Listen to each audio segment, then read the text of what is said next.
Pentecôte a été un événement historique et très fort qui s'actualise tous les ans par la grâce du Seigneur selon notre calendrier, afin que nous puissions nous remémorer la venue du Saint-Esprit. La venue du Saint-Esprit comme Jésus l'avait promis. Il dit qu'il est avantageux pour vous que je m'en aille. Je ne vous laisserai pas orphelins. Je ne vous laisserai pas orphelins. Mais je prierai le Père afin qu'il vous envoie le Saint-Esprit. Et quand il lui viendra, il sera auprès de vous comme un ami. Celui qui va vous aider, qui va vous rappeler tout ce que je vous ai déjà enseigné. Celui qui va mettre la vie de Dieu en vous. C'est lui qui va vous conseiller. C'est lui qui va vous enseigner. C'est lui qui va vous donner et révéler les dons spirituels, les dons surnaturels, pour vous amener à me suivre, pour vous amener à me servir. Et après cela, donc, il est monté au ciel devant eux tous. Il y a un vent qui est venu, du coup, le vent l'a enrôlé, et puis il est monté au ciel devant eux tous. Et c'est là qu'ils ont commencé à dire, mais ce qu'il disait était vrai. Mais il était vraiment le Fils de Dieu, venu du ciel.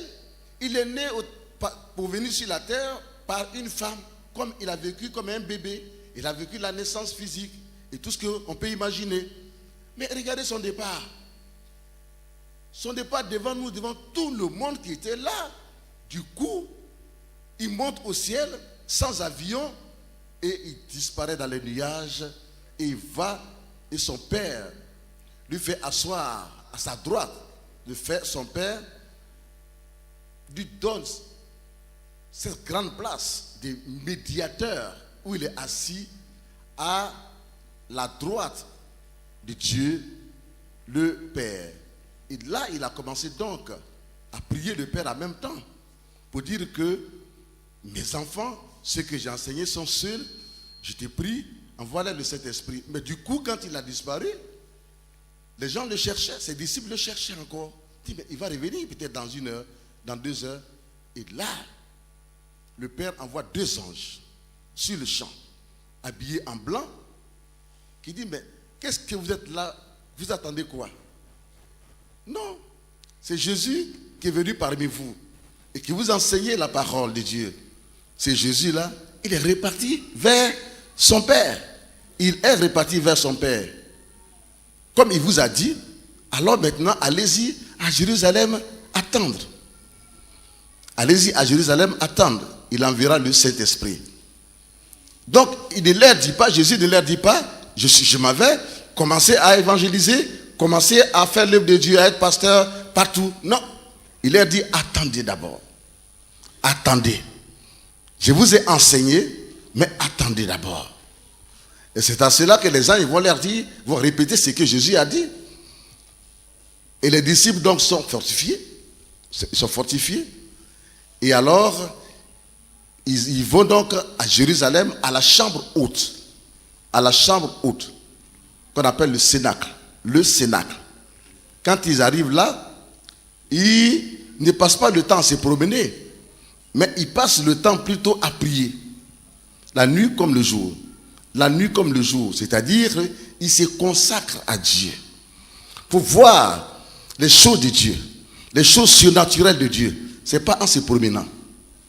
Ce n'est pas en se promenant. Ce n'est pas en cherchant les solutions humaines. Mais c'est tout simplement en se consacrant à Dieu. C'est-à-dire consacrer ton temps à Dieu. Consacrer ton être à Dieu. Consacrer tout de toi à Dieu. Pendant un certain nombre de jours. Jusqu'à ce que quelque chose se fasse dans ta vie. Et à cela, la Bible nous dit que la Pentecôte, les enfants d'Israël avaient l'habitude de fêter la Pentecôte comme une fête de la moisson.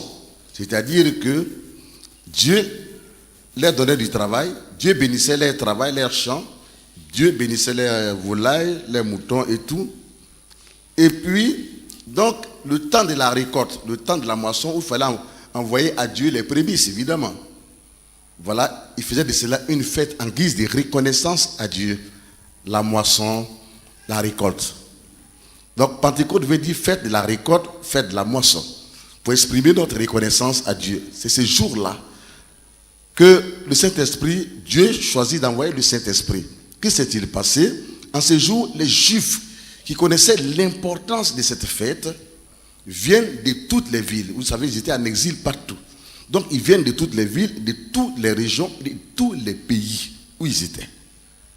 Et ils sont revenus donc à Jérusalem pour fêter la fête de la moisson appelée la Pentecôte.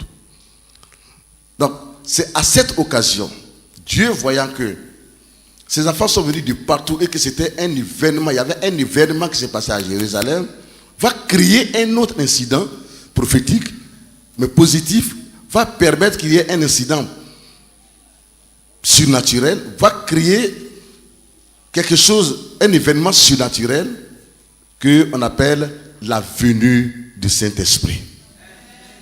Alléluia. La venue du Saint-Esprit. Pendant que les gens étaient en train de se retrouver entre eux, fêter les retrouvailles, fêter la joie, fêter la moisson, les récoltes, les prémices, ils étaient en train de manger, ils étaient en train de se taper les mains, les épaules, boire pour certains et voir. Et voir, il se trouve donc que tout à coup, nous dit la Bible, tout à coup, la Bible dit tout à coup, il vint du ciel comme un vent impétueux. Il vint du ciel comme un vent impétueux. Il est venu du ciel comme un vent. Le Saint-Esprit en venant sur la terre.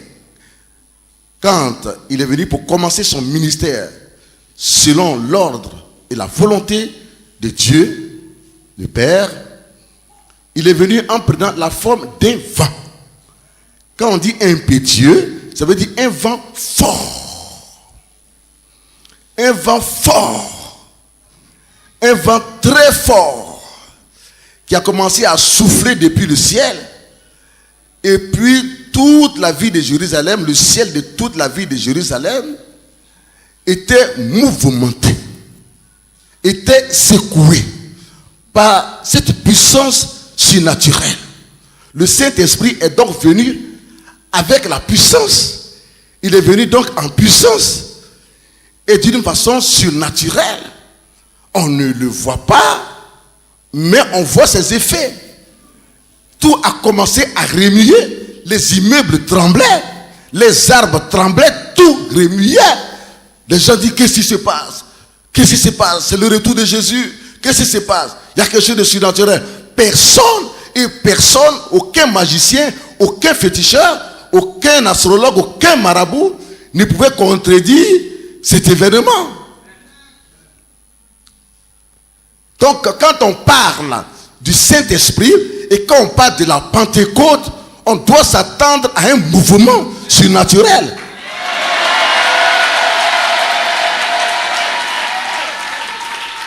Et si nous sommes des pentecôtistes, nous sommes mieux placés pour recevoir cela et pour exprimer cela.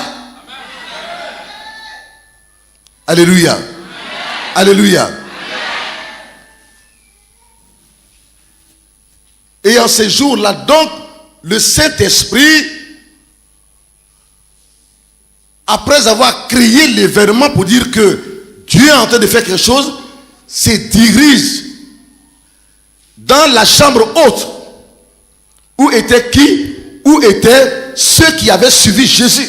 Où étaient les élus? Où étaient les appelés? Où étaient les fils et les filles de Dieu, dont Marie, la mère de Jésus, et les frères de Jésus étaient aussi ses disciples. On dit qu'en ce jour-là, ils étaient 120 disciples, y compris la mère, y compris les frères du même sang de Jésus, à la chambre haute. Le Saint-Esprit, quand il vient sur la terre, quand il veut faire quelque chose dans l'église, il ne va pas vers les gens qui sont charnels. Il ne va pas vers les gens qui sont dans l'église et qui pratiquent la sorcellerie et qui pratiquent le péché. Non, il va vers ceux qui réellement le cherchent, qui ont faim et qui ont soif de Dieu. Comme Louga, il a été baptisé, il a parlé en langue en ce jour. C'est merveilleux. Comme Monet, elle a parlé en langue en ce jour, c'est merveilleux. Des gens qui cherchent Dieu, qui cherchent Dieu, qui cherchent Dieu. On acclame le Seigneur. On acclame le Seigneur. Ne soyez pas des chrétiens dormants. Soyez des chrétiens pentecôtistes. Soyez des chrétiens pentecôtistes.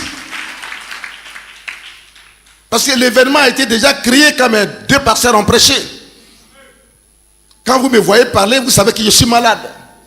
Vous savez que je suis malade. Je suis malade, mais je suis malade de fatigue. Je suis malade parce que j'ai un corps physique qui se fatigue. Mais je me vois parce que je suis pentecôtiste. Je suis le recteur que Jésus a choisi pour, n'est-ce pas, pour ce mouvement. C'est-à-dire quelque part le fer de lance. Le fer de lance de ce mouvement. Créé par le Saint-Esprit. Et ce mouvement, l'église évangile de Pentecôte, par la grâce du Seigneur qui a fait de moi son apôtre, a pris partout aujourd'hui. Dans toute la Côte d'Ivoire, nous avons plus de 50 églises parce que dans ce mois-ci, le Seigneur m'a aidé à fonder encore 3 autres églises. Donc 53 églises en Côte d'Ivoire. Et dans le monde. La Pentecôte, donc, pour moi, c'est une réalité. C'est pour cela que je me permets de prendre le micro avec l'aide du Saint-Esprit pour davantage vous expliquer, parce qu'il faut que vous sortez de vous-même pour rechercher une connexion ce soir, ce matin, une connexion avec Dieu. Une connexion, cherchez à connecter votre esprit avec Dieu. La Pentecôte, c'est nous. Nous nous appelons Église évangélique de Pentecôte. On ne doit pas minimiser la Pentecôte. À partir d'aujourd'hui, ça doit être clair dans toutes nos églises évangéliques de Pentecôte. Et mes diacres et mes responsables, vous devez transmettre le message dans toutes nos églises. Même s'il n'y a pas de convention, mais dans l'église, on fait la Pentecôte, ça demeure un événement. C'est là qu'on fête, si vous voulez, hein, le parler en langue. Je vais expliquer cela terre à terre aujourd'hui. Le Saint-Esprit donc s'est dirigé là où il y avait les enfants de Dieu. Il ne va pas là où il y a les sorciers. Il ne va pas là où il y a les gens qui fêtent dans la chair, qui sont en train de boire, manger. Non! Il ne va pas là où les gens cherchent à plaire à leur chair et à plaire au diable en pratiquant la sorcellerie ou à passer leur temps, n'est-ce pas, à commettre le péché de la chair. Non! Mais il va là où les gens cherchent à plaire à Dieu. Dis Amen. Amen. Dis Amen. Là où les gens cherchent à plaire à Dieu en vivant une vie juste, une vie de la crainte de Dieu. Une vie loin du péché. Où les chrétiens qui ne sont pas mariés n'ont pas le droit de vivre et de coucher avec leurs femmes sans le mariage. Vous devez maintenant vous marier, vous devez légaliser votre mariage. Sinon vous n'allez pas entrer dans l'alliance des bénédictions de l'Éternel. Ça vous fait plaisir que vous vivez avec votre femme, vous n'êtes pas marié légalement. Vous couchez avec elle, vous faites tout avec vous. Vous vivez dans le péché. Vous vivez dans le péché, vous faites plaisir à votre chair et au diable. Qui prend plaisir à ce que vous faites là? Ce que vous êtes en train de faire là, qui prend plaisir à cela? Ce n'est pas Dieu. Parce que vous désobéissez à la parole de Dieu. La femme est chez vous, mais elle n'est pas dans ses droits. Vous pouvez la renvoyer comme vous voulez. C'est le mariage légal seulement qui lui donne les droits que vous avez vous aussi dans le mariage. C'est ça qui la sécurise. Donc vous vivez dans le péché. Dans l'église. Comment? Dieu bénit les gens dans l'église. Pourquoi vous n'êtes pas bénis? Pourquoi vos bénédictions sont limitées? Parce que vous limitez Dieu dans votre manière de vivre. Vous vivez, vous ne faites pas plaisir à Dieu. Vous ne vivez pas pour plaire à Dieu. Un enfant de Dieu doit vivre pour plaire à Dieu. Ce que je vais faire là, est-ce que ça plaît à Dieu? Il ne doit pas vivre pour plaire à sa chair. Il ne doit pas vivre pour plaire au diable. Les péchés que tu commets, est-ce que c'est à Dieu que tu plais comme cela? Tu dis que tu es chrétien, c'est à Dieu que tu plais comme cela? Non. C'est au diable que tu plais comme cela. Tu fais l'affaire du diable. Les péchés que tu commets, est-ce que c'est à Dieu que tu plais comme cela? Non. C'est à ta chair. Le vrai chrétien, il vit pour plaire à Dieu. Quelqu'un dit plaire à Dieu. Plaire à Dieu. Plaire à Dieu. C'est ça qui fait nettement la différence entre nous, les enfants de Dieu, et les enfants du diable.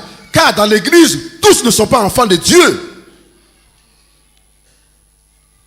Dans la semaine, combien de fois tu as plu à Dieu par ta manière de vivre?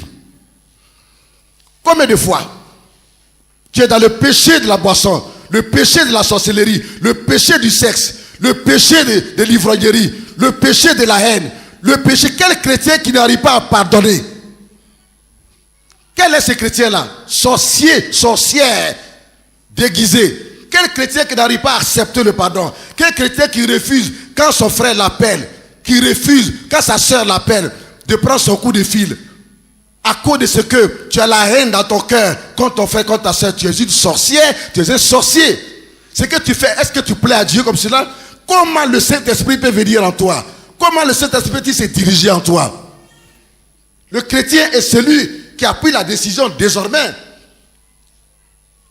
de plaire à Dieu, d'obéir à Dieu et non de plaire au diable. Ce que tu fais là, c'est au diable que tu plais. Celui qui acclame dans ce que tu fais là, il s'appelle Satan. Celui qui acclame dans ce que tu fais là, il s'appelle ta propre chair. Le péché sexuel dans lequel tu es, tu fais plaisir à ta chair. Tu vois? Tu dois donc te consacrer à Dieu. Tu dois aller au camp de prière pour chercher Dieu, afin de lui consacrer ton être tout entier, pour qu'il sanctifie ton âme, ton esprit et ton corps. Sinon, tu ne peux pas recevoir la guérison de Dieu. Tu ne peux pas recevoir la délivrance de Dieu. Tu ne peux même pas recevoir la joie de Dieu. Tu ne connaîtras jamais la paix de Dieu. Quand ça vient, ça va t'échapper rapidement.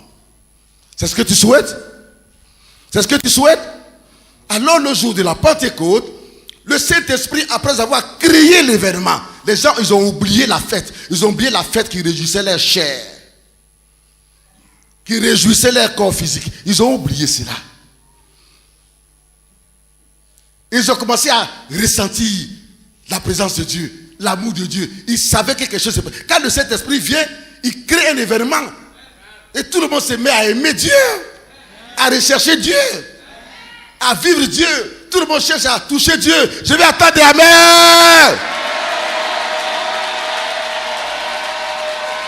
Je vais attendre Alléluia. Il crée en nous l'amour de Dieu, l'envie de suivre Dieu, l'envie d'appartenir à Dieu, l'envie de vivre pour Dieu.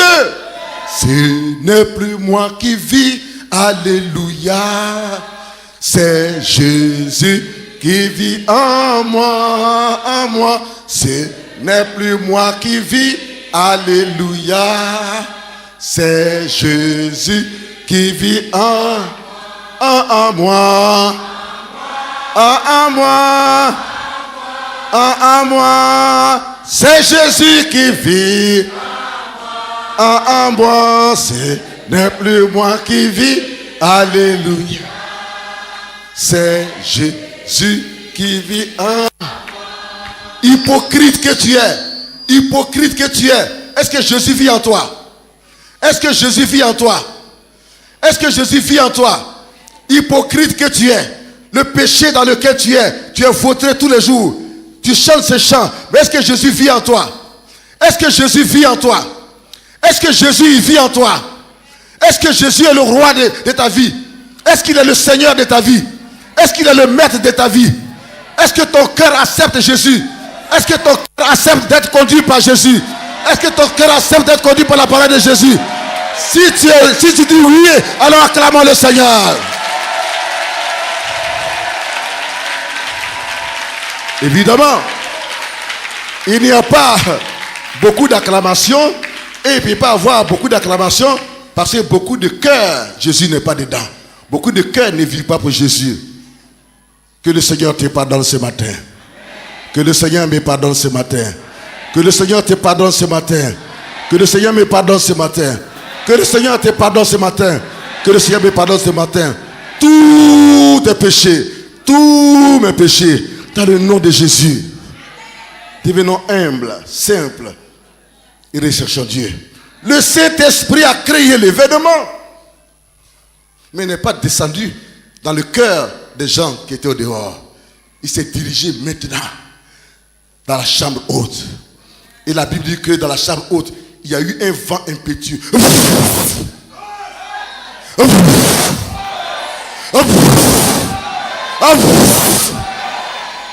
les apôtres et les disciples étaient en train de prier. Tout à coup, les prières, en eux est entrée une nouvelle force. Le vent du Saint-Esprit qui est entré en eux, ils ont senti quelque chose de surnaturel. Tout bougeait dans la chambre haute. La terre tremblait. Certains sont tombés. Mais quand ils ont été touchés, visités par le Saint-Esprit, et qui commençaient à prier, oh Dieu merci, oh Dieu merci, oh Dieu merci, c'est transformé. Parce qu'il y a eu la touche du Saint-Esprit sur les langues, sur les bouches. Ils ont passé, au lieu de dire, oh Dieu, Saint-Esprit, ils ont dit, Rumamarsa Kandambabara, Rekembo Sakababa, Dekerembo Satabara, oh Mayaka Kalababa, Kayata Baba, Maya Yontolo Pene Lotoro Sakab, Kaite Kelele, Sebo, Mokoto Soko Yopona Kababa, power, Maya Tarasa.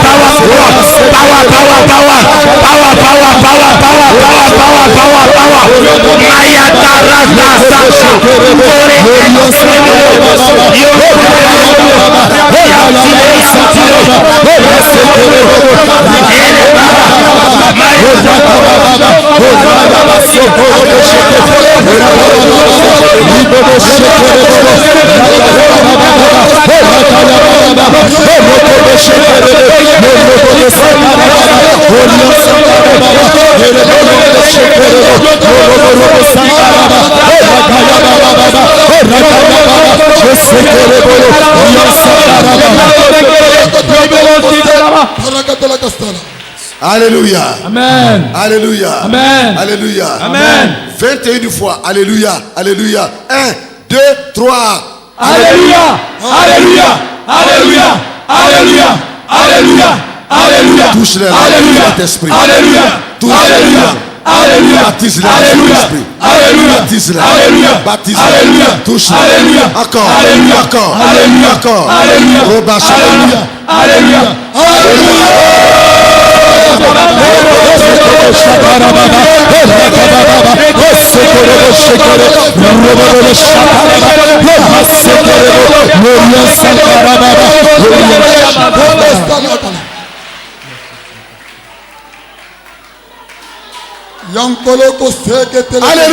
Alléluia. Alléluia.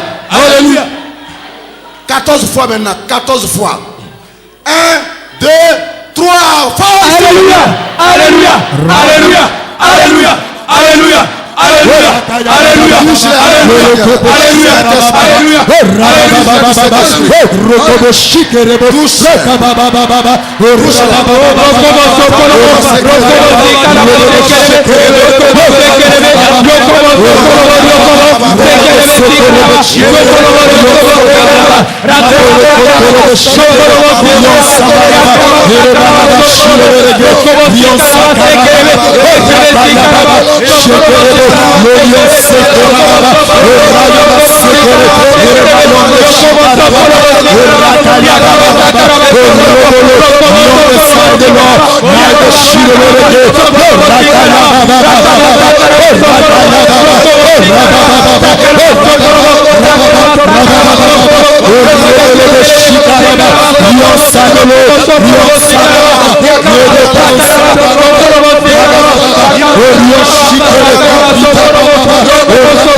Ils ont commencé à parler en langue. Ils ont commencé à prophétiser. Ils ont commencé à parler en langue. Ils ont commencé à prophétiser. Les gens, les prières allaient jusqu'à dans toutes les rues de la ville. Et les gens sont tous, ils ont abandonné leurs boissons, des rendez-vous de femmes. Ils ont abandonné leurs fêtes, ils sont dirigés à la chambre haute. Et ils écoutaient les merveilles de Dieu. Alléluia. Alléluia. Ce jour-là, l'apôtre Pierre a prêché l'évangile, le jour de la Pentecôte. Il a prêché l'évangile. Pendant qu'on disait qu'ils étaient ivres, ils prêchaient, ils dandinaient, ivres du Saint-Esprit, ivres de l'onction. La décharge de Dieu était sur lui. Il prêchait, Jésus-Christ est Seigneur. C'est Jésus que vous avez crucifié. Homme israélite, femme israélite, chacun sachez que Dieu a fait de lui Seigneur et Christ. C'est lui le Messie par qui le monde entier qui croit en lui peut être sauvé. Et les gens disent, mais on dit, il reçut la parole avec beaucoup de certitude. Et ils demandèrent à Pierre et aux autres apôtres, hommes frères, que ferons-nous? Les gens qui rejetaient, ils se moquaient d'eux il y a quelques minutes. Ils disaient qu'ils étaient ivres. Le Saint-Esprit a mis la vie dans la parole que Pierre a prêchée. Alléluia.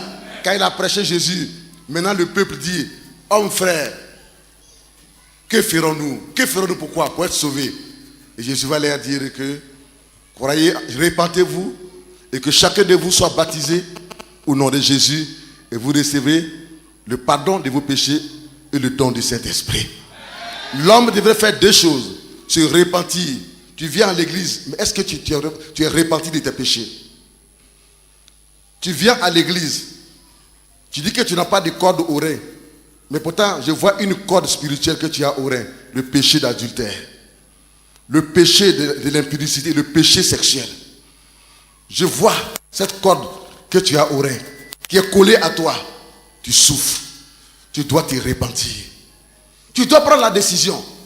Avant de recevoir le Seigneur Jésus, ça passe d'abord par accepter Jésus et se repentir. L'apôtre Pierre dit, repentez-vous. Si vous vous repentez de vos péchés, alors vous serez sauvés. Deuxièmement, que chacun de vous se fasse baptiser au nom de ce Jésus que vous avez refusé et crucifié. Donc l'homme devrait faire deux choses, se repentir et se faire baptiser au nom de Jésus. Et Dieu faisait deux choses. Dieu donnait le pardon du péché et il donnait quoi? Le don du Saint-Esprit. On acclame la révélation. On acclame fort la révélation. On acclame fort. Nous sommes des Pentecôtistes. Non, asseyez-vous, on acclame.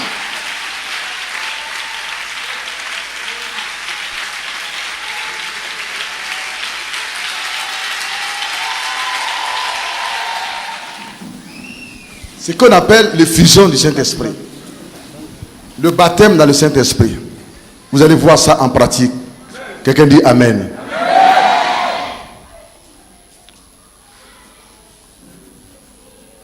C'est bon. Qu'est-ce qu'il y a dans ce verre? Qu'est-ce qu'il y a dans ce verre? Ok. Est-ce que ce verre est rempli? Est-ce qu'il est rempli? Mais il y a quoi dedans? C'est pas rempli, mais pourtant il y a de l'eau dedans. Par des mêmes, beaucoup de chrétiens sont comme le verre. Est-ce que vous comprenez? Ils ont le Saint-Esprit, mais ils ne sont pas encore remplis du Saint-Esprit. Ils ne sont pas remplis du Saint-Esprit. On ne sait pas qu'ils ont le Saint-Esprit. On ne sait pas qu'ils sont remplis du Saint-Esprit. Ce verre-là, il y a l'eau, hein, mais il n'est pas rempli. Allons-y. C'est bon. Est-ce que ce verre est rempli? Il n'est pas rempli. Il n'est pas rempli. Il n'est pas rempli. Il reste un peu. Merci beaucoup. Il n'est pas rempli. Mais pourtant, il y a de l'eau dedans. Beaucoup de chrétiens ont le Saint-Esprit, mais on ne sait pas qu'ils ont le Saint-Esprit. Parce qu'ils ne connaissent pas encore l'effusion et le baptême. Ils n'ont pas reçu encore la main du Saint-Esprit sur les têtes qui va déclencher la puissance en eux. Matikata sata. Il faut qu'il y ait donc un débordement. Mais fort, un débordement de l'onction. Un débordement. Oh Ramakasaka, Ramaka baba. Qu'est-ce qui se passe? Qu'est-ce que vous avez vu? Il y a eu une effusion. Pour qu'on puisse savoir que tu es baptisé dans le Saint-Esprit, c'est quand tu débordes maintenant dans l'onction et que tu te mets à parler à langue et à prophétiser. Romba chakabata kababa arabe. C'est là qu'on dira que celui-là, il est baptisé du Saint-Esprit parce qu'il est en train de vivre une effusion. Il y a un débordement. Reçois le baptême dans le Saint-Esprit. Parle la langue, parle la langue, parle la langue. Regardez, il y a un débordement. Il y a un débordement. Regardez et parlez en langue. Recevez le baptême. Parlez en langue. Parlez en langue. Parlez en langue. Parlez en langue. Parlez à dites alléluia. Dites alléluia. Alléluia. Alléluia. Parlez en langue. Parlez en langue. Parlez en langue. Il y a un débordement. Il y a une effusion. Il y a un débordement. Ça va déborder en toi. Ça va déborder en toi.